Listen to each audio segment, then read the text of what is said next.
Deer professor doctor Rafiqul Islam আজকের ভিডিওতে আপনাকে সাদর আমন্ত্রণ। কথা হচ্ছিল ওবেসিটির কমপ্লিকেশন নিয়ে কথা হচ্ছিল, কখন ডক্টরের কাছে যাবেন সেটা নিয়ে আলোচনা হয়েছে, কি কি কারণে ওবেসিটি হয় সেটা নিয়ে আলোচনা হয়েছে।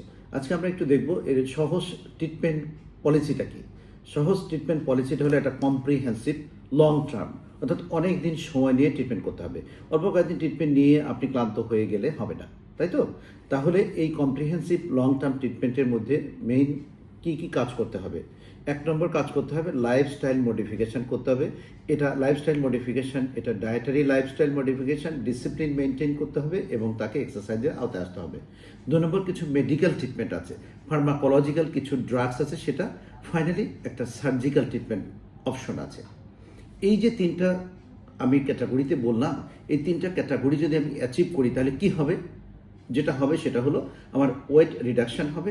ওয়েট রিডাকশান হলে আমার কমপ্লিকেশনটা কমে যাবে। ওয়েট রিডাকশান হলে পরে আমার জীবনযাত্রার মান উন্নয়ন হবে, অর্থাৎ ইমপ্রুভ হবে daily life of activity. Finally কী হবে? ওবেসিটি রিলেটেড যে কমপ্লিকেশনগুলো আছে সেগুলো দূর হবে। অনারেবল ভিউয়ার, এই ভিডিওটি আজকে একটু ইউটিউবে যাবে, আগামীকাল যে ভিডিওটি যাবে সেই ভিডিওটি ফেসবুকে যাবে। তাহলে এই ভিডিওগুলো আপনি নিজে দেখবেন, অন্যকে দেখার জন্য হেল্প করবেন। ভালো থাকবেন।